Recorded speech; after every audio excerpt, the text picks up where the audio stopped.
Retrouve une heure après le match des traders, le CAC 40 reste finalement sur cet étiage de 6560 points, une baisse d'1,3%.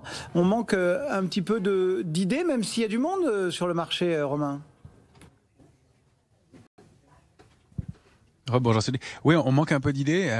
On est dans une phase de consolidation. Hein, de toute façon, on l'a vu. Si on prend le marché reste hyper technique. Hein, on l'a vu, hein, 538, on a rebondi d'une quarantaine de points derrière. C'est un marché qui, pour l'instant, évolue plutôt au gré de la spéculation, et qui, on le voit, rebondit à chaque fois, même dans des phases d'accélération baissière, de façon assez importante. Il y a toujours ce cash disponible, cette volonté d'achat sur repli. Hein, il y a un énorme consensus acheteur sur repli. Alors, on préférait 10-15%, mais les gestions ont annoncé qu'elles avaient allégé déjà au mois de mai-juin, qu'elles ont de nouveaux entrants, qu'elles ont du cash disponible, et on voit qu'on cherche des nouvelles valeurs, des nouvelles idées. Elles se tournent plutôt pour l'instant du côté, alors on l'évoquait, hein, des valeurs aviation, même si ça se calme un peu, du côté de la restauration collective. On a vu pas mal de mouvements sur Sodexo et Edenred et Lior aussi. Donc il y avait des éléments de ce côté-là. Et puis on a aussi beaucoup de choses du côté des valeurs pétrolières et liées aux énergies.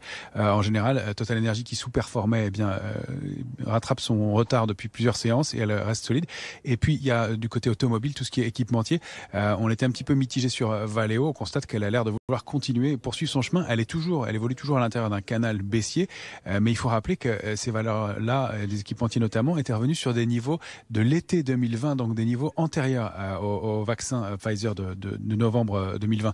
Donc vraiment des niveaux bas, et ça offre des opportunités qui contrebalancent un peu la perte de vitesse sur tout le secteur du luxe et même qui sont des valeurs assez dégradées.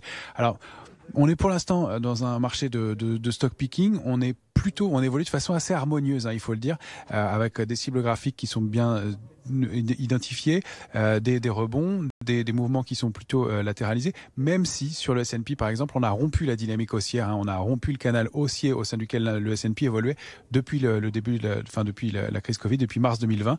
On l'a rompu. On est sorti de ce canal haussier en formant un nouveau plus bas, donc au sens de l'analyse graphique, la tendance haussière est rompue. Reste qu'on n'est pas obligé de baisser immédiatement tout de suite fort. On peut être dans une logique d'alternance, et pour l'instant c'est plutôt une digestion qui se fait de façon assez harmonieuse. Alors on va surveiller des niveaux techniques.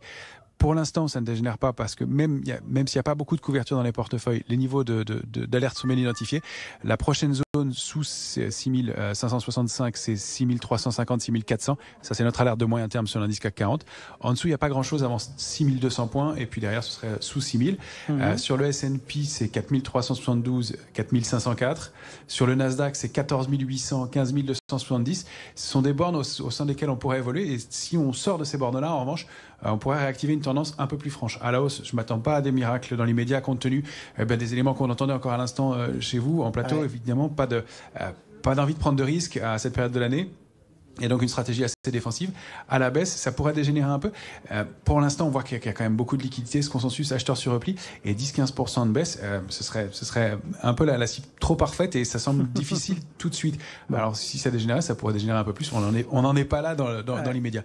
On remarque qu'il y a des opportunités sur des valeurs, des titres. On surveille des valeurs comme Morel-Epron sur lesquelles on est entré, SES aussi.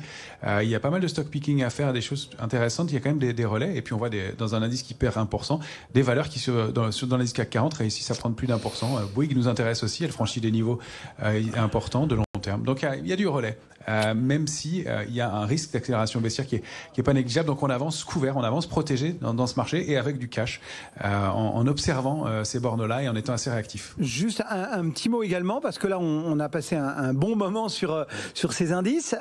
Sur l'eurodoll, 1,1677, qu'est-ce qu'il faut avoir en tête sur les devises ? C'est un 17,54, un 16,06 sur l'euro-dollar, mais on a rompu un 18,10, donc on a validé une structure de retournement baissière qui renvoie assez bas sur l'euro-dollar. Alors j'ai toujours du mal à donner des cibles sur l'euro-dollar parce que c'est tellement compliqué. Il n'y a aucun intérêt spéculatif dessus pour l'instant. Il est en baisse systématique depuis février dernier. Les cibles graphiques, ce serait aux alentours de 1,11. On va surveiller les paliers intermédiaires, 1,1454 de mémoire aussi, qui est à surveiller. Donc tant qu'on est sous un 18,10 et un 19, en tout cas, ça reste baissier. Merci beaucoup pour ce point très complet. Romain Daubry, donc, depuis la cellule Info d'Experts, en duplex depuis